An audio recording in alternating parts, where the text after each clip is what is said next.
नमस्कार जी। मैं Shifali secret of your life programme में आपका तहे दिल से स्वागत करती हूँ। एक बार फिर से आपके सामने हाजिर हैं। हमारी संस्कृति, हमारे संस्कार हमेशा रहें हमारे साथ। तो आज बात करें संस्कारों की कि बच्चों को कैसे संस्कार देने चाहिए, पत्नी के साथ संबंध कैसे होने चाहिए। आज बहुत सारी बातों का ज्ञान मिलने वाला है आपको, लेकिन हम स्वागत करते हैं प्रोफेसर गुरदीप बड़ा साहब का। प्रोफेसर, ओम नमः शिवाय। नमस्कार। ओम नमः शिवाय शिवाली जी। ओम नमः शिवाय गुरुजी। प्रोफेसर, जिस देश में हम रहते हैं ये भारत देश है। यहाँ पे संस्कारों की बहुत इम्पोर्टेंस है, बहुत वैल्यू है। पहले माँ बाप जो हुआ करते थे, क्या वो ज्योतिषी थे? अपनी बेटियों से, खासकर अपनी बेटियों से पाँव को हाथ नहीं लगवाते थे जो कुंवारी कन्या होती थी। और दूसरा ये है कि अपनी पत्नी से पाँव को हाथ लगवाते थे। इसके पीछे साइंटिफिक लॉजिक क्या है? क्या आधार है इसका?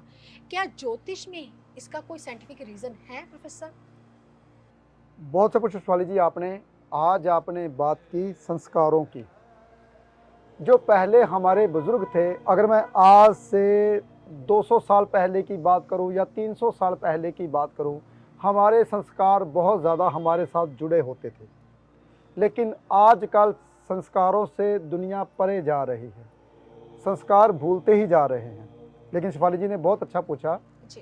कि जो पहले लोग थे वो ज्योतिषी थे, बिल्कुल ज्योतिषी थे। ज्योतिषी नहीं थे लेकिन समझदार बहुत हुआ करते थे। जैसे कि किसी जो पहले हुआ करते थे, गुरुकुल हुआ करते थे ज़्यादातर लोगों को सिखाने के लिए, समझाने के लिए कि ऐसा करने से बहुत अच्छा होता है। तो उनके दिमाग में ये चीज़ बैठ जाती थी, हाँ बेटियों को पाँव को हाथ नहीं लगवाते, हाँ बेटियों को पाँव को हाथ नहीं लगवाते। लेकिन इसके पीछे साइंटिफिक रीज़न और आधार भी है, मैं जी। बताऊंगा। लेकिन ज़्यादातर कहते हैं हम ज्योतिष को नहीं मानते, लेकिन वो परंपरा जरूर मानते हैं जो पीछे से चली आ रही है। गुरुवार को कपड़े नहीं धोना भाई, गुरुवार को सिर नहीं धोना, और बेटियों को पाँव को हाथ नहीं लगाना। कोई भी पिक्चर बनाई जाती थी, जैसे कि लक्ष्मी नारायण की पिक्चर है भाई, सबको पता है लक्ष्मी जी पाँव में बैठे होते हैं और नारायण ऐसे लेटे होते हैं। आप सबको विष्णु भगवान की मूर्ति का पता ही है, विष्णु भगवान के साथ लक्ष्मी जी बैठे हुए हैं लेकिन पाँव में। इसके हर पिक्चर के पीछे एक साइंटिफिक रीज़न और आधार होता था, समझाने के लिए लोगों को। जी। तो लेकिन शेफाली जी, आजकल सब लोग माथा टेकते हैं, उसके पीछे जो साइंटिफिक रीज़न होता है वो नहीं ढूंढते। जी बिल्कुल। हमारा एक लौता एक ऐसा चैनल है जिसके पीछे हम साइंटिफिक रीज़न और आधार बताते हैं। जी। जैसे कि मान लीजिए, आपने शेफाली जी ने पूछा कि बेटियों को पाँव को हाथ क्यों नहीं लगवाते थे। जी। जो बेटी होती है वो बुध ग्रह होती है। हमारी राशियां हमारे शरीर के भीतर है, जैसे हमने बांटा हुआ, मैंने आपको पहले बताया था। मेष राशि मस्तक में आती है, वृष राशि आंखों में, और मिथुन राशि गले में, और कर्क सिंह, कन्या नाभि, कन्या से 4 इंच उंगली नीचे तुला, तुला से 4 उंगल हमारा प्राइवेट पार्ट, उससे नीचे धनु, फिर मकर, फिर कुंभ, पिनिया, और जो पैर होते हैं वो मीन राशि होती है भाई। बहुत ध्यान से सुनिए, जी। ऐसी बातें किताबों में, मैं फिर दोबारा बोलता हूँ, नहीं मिलेगी जो यहाँ पे आपको खोज करके बातें बताई जाती हैं। मीन राशि में बुध ग्रह नीच के होते हैं। जो पिता अपने बेटियों को पाँव को हाथ लगवाते हैं उनका बिजनेस नहीं चलता, कारोबार नहीं चलता। बहुत ध्यान से सुनिए, इसलिए बेटियों को बोला जाता था पाँव को हाथ मत लगाइए। बहुत ध्यान से सुनिए।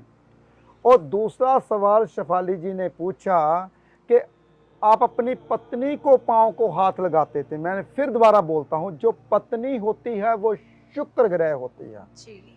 पत्नी होती है वो शुक्र ग्रह होती है, और शुक्र मीन राशि में उच्च के माने जाते हैं। फिर दोबारा सुनिए, शुक्र मीन राशि में उच्च के माने जाते हैं। तो जो पाँव की राशि होती है वो मीन राशि होती है भाई। जी। अगर पत्नी अपने पति के पाँव को हाथ लगाती है सुबह और शाम को जब वो घर में आता है। हाँ, आजकल तो बहाने से मैं सबको बताता हूँ, जैसे कि हमारे पास कोई भी आता है, पत्नी कहती मेरे को सुख नहीं है पति का, मेरे को सुख नहीं है बच्चों का, मेरे को घर वालों का सुख नहीं है, हमारे घर में लक्ष्मी नहीं टिकती। तो फिर गलती तो आपकी है भाई। पति जब आपका घर में आता है वो विष्णु भगवान होता है। जब शाम को वो लेटता है, आप उनके पाँव के तरफ बैठिए, बहाने सिर पाँव को हाथ लग जाता है। मैं सबको बोलता हूँ, जब भी आप बिस्तर पे लेटने लगो तो आप पाँव की ओर बैठा कीजिए, बहाने सिर पाँव को हाथ लगाया करो। हाँ, मैं थोड़े दबा देती हूँ ऐसे। लेकिन आजकल कोई पाँव को हाथ लगाए तो आजकल कहते हैं ये क्या कर रहे हैं, ये रीति रिवाज तो कब के ख़त्म हो चुके, अभी भी आप ऐसे ही चलते हो। लेकिन ये संस्कार आपके बिजनेस के साथ, आपके सुखों के साथ जुड़े होते थे। लेकिन कुछ लोग, मेरे पास कल एक लेडी आई, बहुत रिच लेडी थी, बहुत पैसा था, किसी चीज़ की कमी नहीं थी, लेकिन कान खाली थे जी। गला खाली था, हाथ में लोहे का कड़ा पहन रखा था, कोई भी रिंग कोई गोल्ड का पहन नहीं रखा था। मैंने कहा ऐसा गुरु ग्रह आप खराब कर रहे हो, सूर्य ग्रह खराब कर रहे हो, सच बताओ, दिल से बताओ, आपका पति आपके साथ संबंध कैसे हैं? कहती बहुत खराब, वो नौकरों के हाथ का खाना खाते हैं, मेरे हाथ का खाना नहीं खाते। देखिए, तो क्यों? क्योंकि वो लक्ष्मी बनी ही नहीं। लक्ष्मी, जो स्त्री अपने पति के पाँव को हाथ लगाती है वो साक्षात लक्ष्मी हो जाती है भाई। तो लक्ष्मी क्या है? घर में अगर लक्ष्मी ही आ जाए, कहते हैं जिसकी झोली दाने उन्दे कमले भी सियाने। जिसके घर में अनाज होता है, पैसा होता है, उनके बच्चे चाहे कैसे भी मंद बुद्धि के क्यों ना हो, वो भी समझदार माने जाते हैं। हमारी पंजाबी की कहावत है, मैंने हिंदी में समझाया आपको। इसलिए जब लक्ष्मी घर पे आती है तो सद्बुद्धि आ जाती है, इंसान के पास किसी चीज़ की कमी नहीं रहती। देखिए, आप हमेशा देखिए, जिसके पास पैसे की कमी होती है उनके पास समझ भी कम होती है। जिसके पास पैसा होता है, लक्ष्मी होती है, वो बहुत समझदार होते हैं। ऐसा क्यों? अरे भाई, गणेश जी और सरस्वती माता जी उनके साथ ही लक्ष्मी जी के साथ ही आते हैं। लक्ष्मी अकेली कभी नहीं आती। लक्ष्मी माता हमारे घर में कभी अकेले नहीं आते। पहले तो विष्णु भगवान आएंगे तभी लक्ष्मी माता आएगी। जब लक्ष्मी माता आएगी तो गणेश जी को भी आना पड़ेगा और सरस्वती माता को भी आना पड़ेगा। वाणी मीठी हो जाती है, ज्ञान आ जाता है और पैसे की कमी नहीं रहती। घर में सुख समृद्धि बढ़ती है। एक छोटा सा उपाय, पत्नी अपने पति के पाँव को हाथ लगाए। यही है हमारी संस्कृति, हमारे संस्कार, चले हमेशा हमारे साथ। तो पहले जो लोग हुआ करते थे, संस्कारी हुआ करते थे, उनको उनके बुजुर्ग बताते थे ऐसा कीजिए। लेकिन चाहे ज्योतिष आती थी चाहे नहीं आती थी, लेकिन संस्कारी होते थे। आजकल हम क्या कहते हैं, चलो कड़ा पहन लीजिए लोहे का। लोहा किसका कारक है? शनि। शनि देव का कारक है। गोल्ड किसका कारक है? गुरु का, गुरु का, सूर्य का। 24 कैरेट गोल्ड सूर्य का और 23 कैरेट 22 कैरेट गोल्ड गुरु का। बहुत ध्यान से सुनिए, अगर आपने गुरु ग्रह पहन लिया तो आपका पति विष्णु भगवान क्यों नहीं आपको प्यार करेगा? इसलिए कानों में गोल्ड, गले में गोल्ड, खास कर लड़कियों को, और हाथों में गोल्ड। कहते हैं चूड़ी हमेशा सुहाग की होती है, अगर वो गोल्ड की हो तो क्या बात है, कांच की तो फिर भी टूट जाती है। इसलिए संस्कारों के साथ चलिए। जैसे कि शेफाली जी आज मुझे सुबह बोल रहे थे, आप ही हमारे बुजुर्ग हैं, संस्कारों के बारे में आप ही हमें बताइए। जी बिल्कुल। तो बुजुर्ग तो नहीं हूँ भाई, बुजुर्गों की बातें जरूर सुनता हूँ और ज्ञान की बातें जहाँ से मिलती है वहाँ से ले लेता हूँ। तो कोशिश मेरी यही होती है कि जो मेरे भीतर है वो सब कुछ बताऊँ आपको।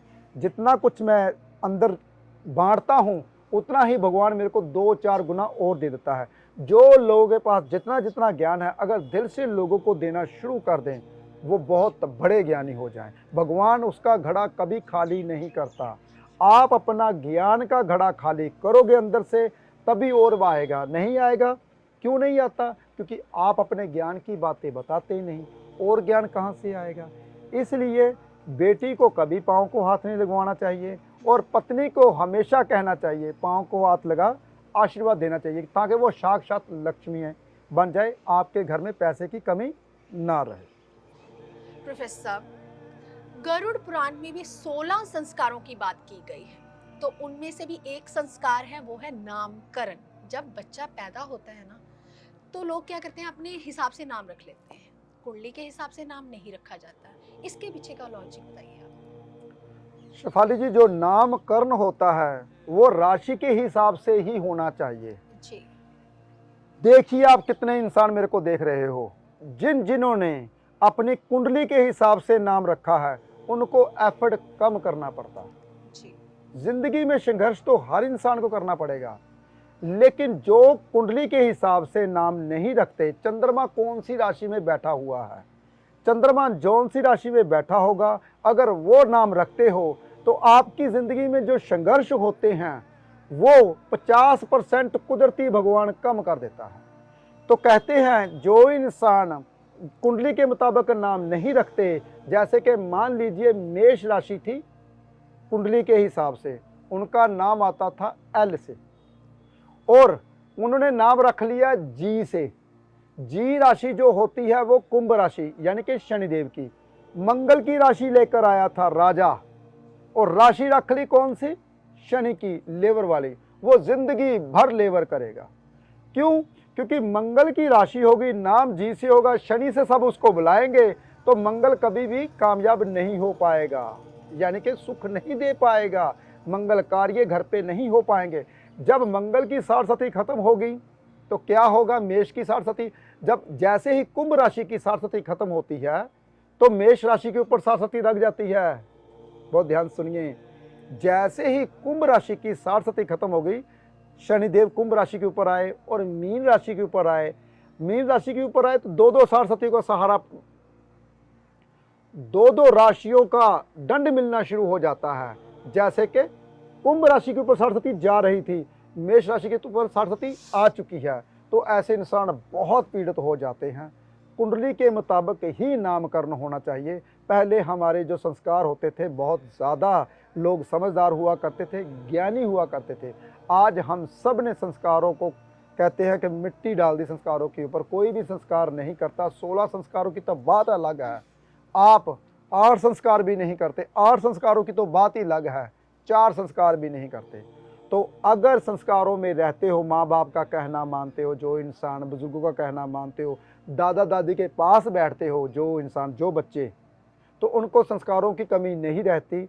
बुजुर्ग हमेशा ही आपको संस्कार देते हैं। मैं भी तो बुजुर्गों से बातें लेता हूँ, आपको बताता हूँ। ये सब कुछ हमारे भीतर ही है ज्ञान, लेकिन हम लेने की कोशिश करते ही नहीं। प्रोफेसर साहब, आज आपने संस्कारों के बारे में बहुत अच्छा ज्ञान दिया। अगर घर में संस्कार हैं, बच्चे संस्कारी हैं, पत्नी संस्कारी है, पति संस्कारी है, तो ऐसे घर में लक्ष्मी का हमेशा ही वास रहता है। अगर आपके मन में भी कोई सवाल है, आप प्रोफेसर गुरदीप बड़ा साहब से पूछना चाहते हैं, तो हमें कमेंट में ज़रूर लिखें। अगर आपको आज का वीडियो यूज़फुल लगे तो ज़्यादा से ज़्यादा लोगों तक शेयर करें, हमारे चैनल को लाइक करें, सब्सक्राइब करें और वीडियो को शेयर करना बिल्कुल भी मत भूलें। हम जल्द ही अगले एपिसोड में मिलेंगे। फिलहाल आज के लिए इतना ही। ओम नमः शिवाय।